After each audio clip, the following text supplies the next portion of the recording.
Namaste students. After a long wait, today I am with my new video on physics chapter 2 velocity and acceleration. In the last class we discussed about average velocity and its numeric problem. Today we are going to discuss about relative velocity. We are going to discuss about relative velocity. In the name, in the title itself, there is two word, relative and velocity. As you can see, let me adjust the focus so that you can see it clearly. Now I guess you can see it little clearly.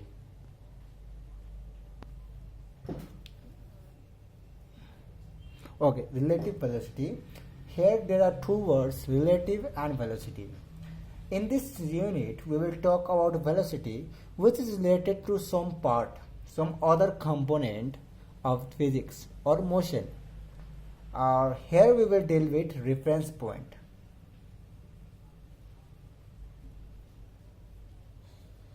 We will relate this velocity with any reference point or any other moving body.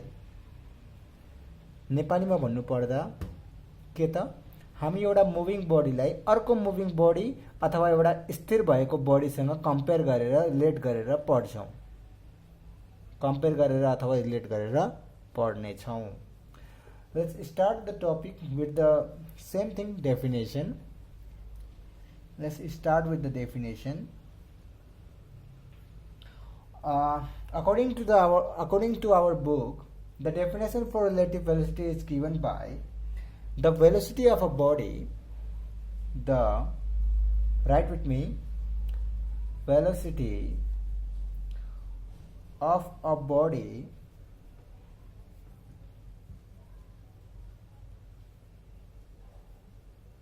described relative to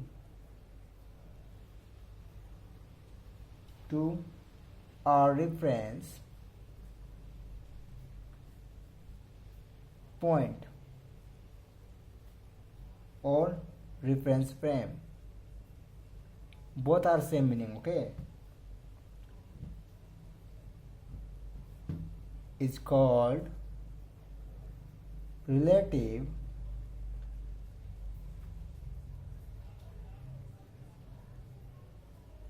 velocity. To understand the relative velocity, I will give you two examples. In first example, let us consider a car. My drawing is poor, okay? A car moving to the direction from its reference point that is indicated by a tree. If car is traveling for 10 meter per second, if car is traveling with 10 meter per second velocity, ये उसको velocity. After 1 second, it will cover 10 meter of distance. After 1 second, same car. In this case, the reference point, the tree, is fixed. Hence, from reference point, the car travels the distance of 10 meter. Yeah, but in case of two moving cars, let us consider car A and car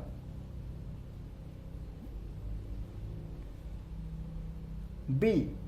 If they are traveling with 10 meter per second, first one, and 10 meter per second, second one. If they are traveling with same velocity, then after same 1 second, we will get that first car A is in the position, this position, and B is also in same position, as their velocity are equal. In this case, relative velocity of A and B is given by velocity of B minus velocity of A. In this case, we have 10 and minus 10 is equal to 0. It means that according to car A, car B is not traveling. According to car B, car A is not traveling because they have zero relative velocity. एक अर्कासँग compare गर्दा उनीहरूको भेलोसिटीमा फरक छैन. त्यो फरक नभएको कारणले हामीले त्यो ए मा बसेको मान्छेले बी मा बसेको मान्छेलाई स्थिर रूपमा देख्छ भने बी मा बसेको मान्छेले ए मा बसेको मान्छेलाई स्थिर रूपमा देख्ने कारण त्यही हो, किनकि दुवै गाडी सँगैसँगै गुडिरहेका छन्. यसमा कन्डिसन के हुन्छ त, स्टार्टिङ पोइन्टबाट एक साथ चल्छ दुवै गाडी अनि डिस्टेन्स पनि एउटै कभर गर्छ किनकि भेलोसिटी एउटै छ. Okay, further we will study here three cases. We will study here basically three, but we will study here three cases. तीनटा केस हामी पढ्छौं. केस 1, केस 1 मा हामी पढ्छौं, हामीले क्लासमा पनि डिस्कस गरेका छौं. केस 1 मा हामी पढ्छौं motion in the same direction and in the same velocity. Okay, motion कस्तो मोशन त, in the same direction with the same velocity. के भने त, मोशन भनेको मुभमेन्ट कुन डाइरेक्सनमा छ, दुवैको मोशन भनेको सेम डाइरेक्सनमा गएको छ अनि दुवै सेम भेलोसिटीले ट्राभल गरिरहेको छ. यो हेडिङमा हामी दुईटा बडी छ भनेर बुझ्ने है. Let us consider body A and body B, moving body moving towards this direction, east मान्दिउँ यसलाई, with the same velocity. v को va भनेको 20 मिटर पर सेकेन्ड, vb भनेको 20 मिटर पर सेकेन्ड. अब यो क्वेसनको रिक्वायरमेन्ट अनुसार मैले फिगर बनाएँ, राइट. भेलोसिटी पनि same 20 metre per second, 20 metre per second अनि डाइरेक्सन पनि सेम, दुवै इस्ट डाइरेक्सनतिर गएको छ. आफ्टर 2 सेकेन्ड हामी के हेर्छौं त, ए र बी लाई एउटै पोजिसनमा देख्छौं किनकि भेलोसिटी एउटै छ. यसले पनि 1 सेकेन्डमा 20 मिटर, यसले पनि 1 सेकेन्डमा 20 मिटर, 2 सेकेन्डमा यो 40 मिटर जान्छ, 2 सेकेन्डमा यो पनि 40 मिटर जान्छ. यो हामी क्वेसनबाट बुझ्न सक्छौं. अब यसमा हामी के भन्न सक्छौं त, रिलेटिभ भेलोसिटीको फर्मुला लाउँदाखेरि VAB भन्दा हामीले के फर्मुला लाउँछौं, VB माइनस VA. यो केसमा VB भनेको पनि 20 मिटर पर सेकेन्ड छ, VA भनेको पनि 20 मिटर पर सेकेन्ड छ. दुवैको क्याल्कुलेट गर्दा हामी 0 निकाल्छौं. त्यसैले हामी यसलाई भन्छौं their relative velocity will be 0. Relative velocity के हुँदै रहेछ त, 0 हुँदै रहेछ. अब हामीले के बुझ्नु पर्यो, कुनै पनि बडी, दुईटा बडी यदि सेम डाइरेक्सनमा र सेम भेलोसिटीले गइरहेको छ भने तिनीहरूको रिलेटिभ भेलोसिटी 0 हुन्छ. रिलेटिभ भेलोसिटी माइनस किन गरियो त, किनकि तिनीहरू सेम डाइरेक्सनमा गइरहेका थिए. त्यो केसमा हामी डिफरेन्स निकाल्छौं. यदि डिफरेन्ट डाइरेक्सनमा गएको भए हामी रिलेटिभ भेलोसिटी निकाल्नलाई प्लस गर्थ्यौं. यो कुरोलाई कन्सेप्ट याद गर्नुहोस्. सेम डाइरेक्सन भन्दाखेरि कुनै दुईटा बडीलाई सेम डाइरेक्सनमा मुभ गरेको देखाएको छ भने हामी त्यसको बीचमा माइनस गर्छौं, त्यसको भेलोसिटीको बीचमा. अनि डिफरेन्ट डाइरेक्सन देखाएको छ भने हामी के गर्छौं त, प्लस गर्छौं. अब डिफरेन्टको केसमा हामी पनि प्लसको पनि हेर्छौं. यसो एकचोटि स्क्रिनशट लिएर हजुरहरूले यो एकचोटि स्टडी गर्न सक्नुहुन्छ आफै पनि. अब अगाडि बढौं.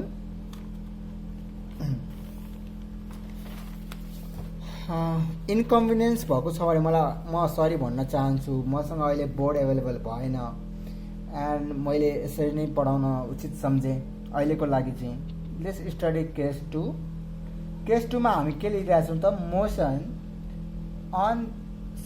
In the same direction.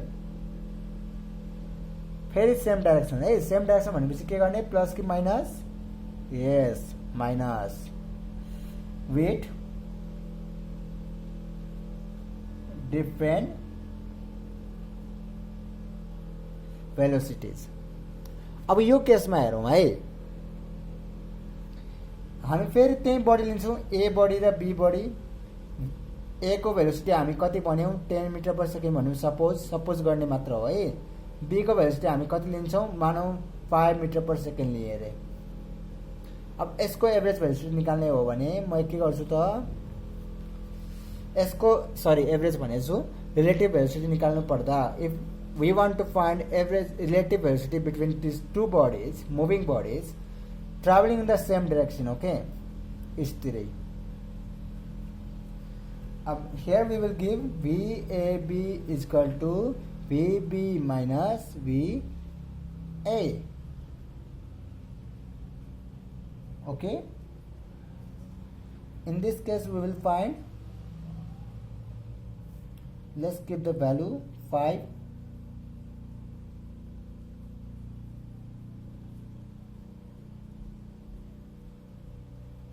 minus 10 is equal to minus 5 meter per second भनेपछि ए को भेलोसिटी बी को रिलेटिभमा के हुँदै रहेछ त -5 मिटर पर सेकेन्ड भन्नाले नेगेटिभ रहेछ अलि पछाडी पर्दो रहेछ बी भनेको पछाडीतिर रहेछ ए भनेको अगाडितिर पर्ने रहेछन् ए भनेको यतातिर हुन्छ बी भनेको यतातिर हुन्छ यो केसमा है अर्को हिसाबले बुझ्नु पर्दा बी टु ए हेर्ने हो भने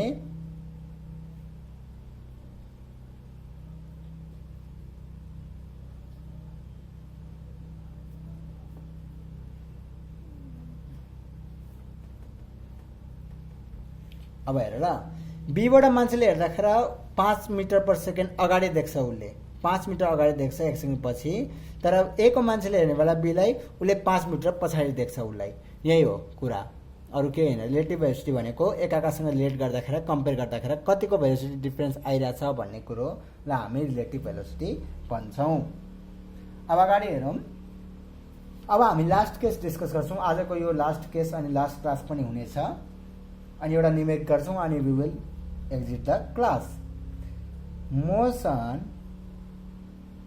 in opposite direction with same or different velocities A र B नै लियौं A यतातिर गइराछ इस्टतिर B वेस्टतिर गइराछ A को भेलोसिटी हामी मानौं 10 मिटर पर सेकेन्ड B को भेलोसिटी मानौं 25 मिटर पर सेकेन्ड यतिसम्म बुझ्नुभयो म फास्ट भन्दैछु किनकि हामीले अगाडि भनिसकेका छौं पहिले मैले बुझाइसके के कम्पोनेन्ट्सहरु हुन्छ यो केसमा कम्पोनेन्ट भनेको velocity of A velocity of B अनि direction of A and direction of B यो केसमा चाहिँ डिरेक्सन अफ ए इस्टतिर छ डिरेक्सन अफ बी वेस्टतिर छ अपोजिट टु इच अदर छ यो केसमा भी ए बी निकाल्दा मैले के भनेको थिएँ डिफरेन्ट या अपोजिट हुने बेला हामी प्लस गर्छौं V A plus VB equal to V A को भ्यालु 10 प्लस VB को भ्यालु 25 गर्दाखेरि 35 मिटर पर सेकेन्ड हाम्रो आन्सर आउँछ यो केसमा डिफरेन्ट भेलोसिटी भएको केसमा यदि हामी सेम भेलोसिटी राख्ने हो भने अर्को केसमा हामी ए र बी लाई अपोजिट डाइरेक्सनमा देखाएर हामीले सेम भेलोसिटी 10 दिने हो भने के हुन्छ त यसको भेलोसिटी के हुन्छ त रिलेटिभ भेलोसिटी यो केसमा क्याल्कुलेट गर्नुस् 10 प्लस 10 भनेको 20 आउँछ बुझ्नुभयो आई होप यु अन्डरस्ट्यान्ड एउटा न्यूमेरिक गरौँ है त हजुर र म मिलेर एउटा न्यूमेरिक गरौँ एउटा न्यूमेरिक म लिन्छु रिलेटिभ मोसनबाटै न्यूमेरिकमा म भन्छु टु कार्स दुईटा कार छ कारको नाम पनि दिउँ है ए र B are moving with their velocities 20 meter per second and 10 meter per second भन्नु ल 10 meter per second डिफरेन्ट दिएन मैले in the direction east and west respectively भनिदियो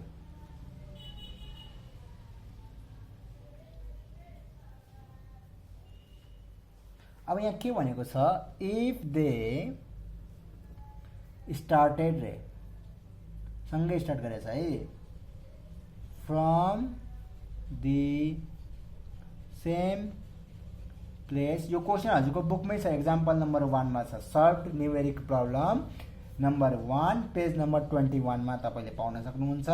मैले यसको भ्यालु मात्र चेन्ज गरेको हजुरलाई बुझाउनको लागि। ओके, मैले क्वेसनमा के लेखेको छु भने two cars A and B are moving with their velocities 20 metre per second and 10 meter per second. अनि मैले भनेको छु if they in the direction east to west respectively, if they started from the same place at the same time, what would be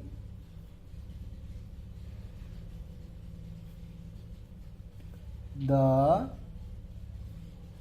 distance between them after 2 minutes? अनि अर्को के भनेको छ,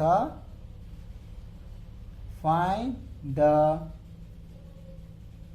distance covered by each car at the same time भनेको छ क्वेसनले। ल question लामो छ भनेर हामी आत्तिनु हुन्न फिजिक्समा। फिजिक्स जस्तो इजी च्याप्टर पनि छैन, बुझेपछि इजी हुन्छ एकदम। हामी बुझौँ है त क्वेसनलाई। दुईटा कार दिएको छ, ए र बी कार। दुईटा कार ए र बी दिएको छ। दुवैलाई के भनेको छ त, भेलोसिटी दिएको छ 20 मिटर पर सेकेन्ड पहिलो कारको, 10 मिटर पर सेकेन्ड दोस्रो कारको दिएको रहेछ। अनि के भनेको छ त, एउटा कार इस्टमा गएको छ, अर्को कार वेस्टमा गएको छ। इस्टमा गएको छ, अर्को कार वेस्टमा गएको छ, अपोजिट डाइरेक्सन भनेको छ। अनि के भनेको छ त, एउटै ठाउँबाट एउटै ठाउँबाट स्टार्ट गरेको छ भने त्यसको बीचको डाइरेक्सन 2 मिनटपछि त्यसको बीचको डिस्टेन्स, अनि एउटा एले कति डिस्टेन्स ट्राभल गर्यो अनि बीले कति डिस्टेन्स ट्राभल गर्यो भनेर सोधेको छ। पहिला हामी सोल्युसन गरौँ। सोल्युसनमा हामी जे जे दिएको छ त्यसलाई गिभनमा लेखौँ है त। अब सँगै लेखौँ। हामीलाई गिभनमा के छ, भेलोसिटी अफ कार ए दिएको छ, त्यसलाई हामी भनौँ VA। कति दिएको छ, 20 मिटर पर सेकेन्ड। ब्र्याकेटमा हामी के दिन्छौँ, इन इस्ट। अहिले ह्यान्डराइटिङ बुझ्नु त, यता कुन्नामा गएर इन इस्ट भनेर देखायौँ। अर्को गिभन के छ, velocity of car VB denote गर्यौँ 10 meter per second in west. यतासम्म बुझ्नुभयो, यो क्वेसनको कुरा हो। क्वेसनलाई हामीले अलिकति सर्ट बनाइदिएको गिभन लेखेर। अब हामी के गर्न सक्छौँ त, यसमा फिगर बनाउँदा पनि हुन्छ, फिगर बनाउन टाइम वेस्ट नगर्दा हुन्छ। अब दुवैको लागि एउटा टाइम दिएको छ 2 मिनट भनेर। अब यहाँ टाइम टी भनेर हामीले के दिनुपर्छ, अब टाइम टेकन टी भनेर 2 मिनट्स। अब एउटा कुरो भन्नुहोस्, हामी भेलोसिटीमा डिल गर्दाखेरि मिटर पर सेकेन्डमा कुरा गर्छौँ। एउटा कन्सेप्ट मिटर पर सेकेन्ड दिएको छ, सेकेन्ड दिएको छ यहाँ, तर यहाँ मिनट दिएको छ। यसलाई हामी सेकेन्डमा कन्भर्ट गर्छौँ। 1 मिनटमा 60 सेकेन्ड हुन्छ, 2 मिनटमा 60 × 2 सेकेन्ड हुन्छ भनेको हाम्रो कति हुन्छ, 120 सेकेन्ड। किन आयो हजुरलाई थाहा छ यो रिजन है, घडी सबैले। अब हेर्नुहोस् ल, एउटा कुरो, एउटा फर्मुला हामीलाई थाहा छ, भेलोसिटी भनेको S/T हो। यो हामीले पढेका छौँ, सुरुमै पढेका थियौँ है। भेलोसिटीको हामीले डेफिनेसन गर्दाखेरि पढेका थियौँ। अब यो V भनेको A को मानौँ, S भनेको A को मानौँ है त पहिलो केसमा। अब यसमा के लेखौँ, माथि एउटा यहाँ छोडेको थिएँ मैले, distance covered by A in 2 minute in इस्टतिर गएको इस्ट देखाइदिएँ। अब यो केसमा हामीले ओर हालेर यहाँ भ्यालु हाल्न मिल्छ।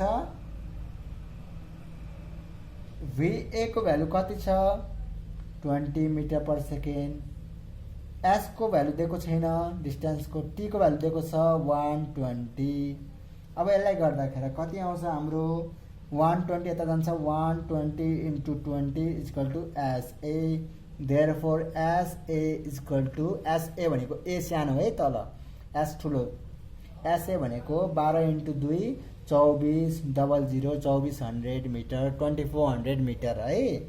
अब यसरी नै हामीले एसबी पनि फाइन्ड गर्न मिल्छ भिबी को फर्मुला युज गरेर SB/T गर्न मिल्छ हामी इजी बनाइदिन्छौँ अलिकति हामी के गर्छौँ अब इजी बनाइदिन्छौँ 20 को अब के लिने यसमा 10 लिने SB को B हाल्ने 2 मिनेटको साथमा 120 सेकेन्ड हाल्ने अब यहाँ गर्दाखेरि therefore SB = 120 × 10 भनेको 1200 मिटर भयो हो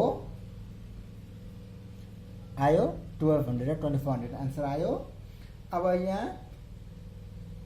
डिस्टेन्स बिट्विन टु कार दुईटा कारको बीचमा डिस्टेन्स हेर्नु यो र जस्तै एउटा कार यहाँ पुगेको छ यता फेरि म फिगर बनाउँछु ल एक्सप्लेन गर्नलाई हजुरले क्वेसन गर्नु पर्दैन एक्जाममा एउटा यहाँ पुग्यो सपोज अर्को यहाँ पुग्यो दुवैको डिस्टेन्स पत्ता लगाउनलाई हामीले के गर्नुपर्छ अब दुवैको बीचको डिस्टेन्सलाई यो डिस्टेन्स प्लस यो डिस्टेन्स गर्नुपर्छ हो कि होइन यहाँदेखि यहाँ नाप्नुलाई त हामीले यो डिस्टेन्स र यो डिस्टेन्स प्लस गर्नु पर्यो नि त यो डिस्टेन्स भनेको ए कभर गरेको डिस्टेन्स हो यो डिस्टेन्स भनेको बीले कभर गरेको डिस्टेन्स हो डिस्टेन्स कभर बाई ए भनेको एसए हो डिस्टेन्स कभर बाई बी भनेको एसबी हो अब एसए प्लस एसबी गर्दाखेरि हामी के निकाल्छौँ त डिस्टेन्स बिट्विन टु कार्स अब यहाँ के भन्छु न अर्को तलतिर लेख्नुहोस् ल हजुरहरूले तलतिर लेख्नुहोस् डिस्टेन्स बिट्विन म अलिकति सर्टकटमा लेख्छु ल between A and B cars A and B SA plus SB आउँछ एसए को भ्यालु 2400 थियो एसबी को भ्यालु 1200 थियो कति आउँछ 3600 मिटर लास्टमा हामीले कन्क्लुजन पनि लेख्नुपर्छ है कन्क्लुजनमा म तपाईहरुलाई भन्छु हजुरहरूले आफ्नो कपीमा लेख्नुस् कन्क्लुजनमा म भन्दैछु therefore the distance traveled by car A in east is 2400 meter and the distance traveled by B in west is 1200 meter and distance between cars A and B is 3600 meter. This is the required answer. I hope you understand and thank you for being patient and listening to me. अरु एक्सरसाइजहरु पनि हजुरहरु गर्न सक्नुहुन्छ क्वेशनमा यति याद गर्नु होला distance between them सोधेको छ भने यो फर्मुला लाउने हो अनि तपाईलाई भेलोसिटी भनेको जस्तो पनि दियोस् यदि सेम डाइरेक्सन भनेको छ भने माइनस गरेर निस्किन्छ यदि डिफरेन्ट डाइरेक्सन या अपोजिट डाइरेक्सन भनेको छ भने प्लस गरेर निस्किन्छ ओके आजको लागि यति नै अगाडि हामी अझै थप कुराहरु पनि पढ्छौं till then bye bye take care stay safe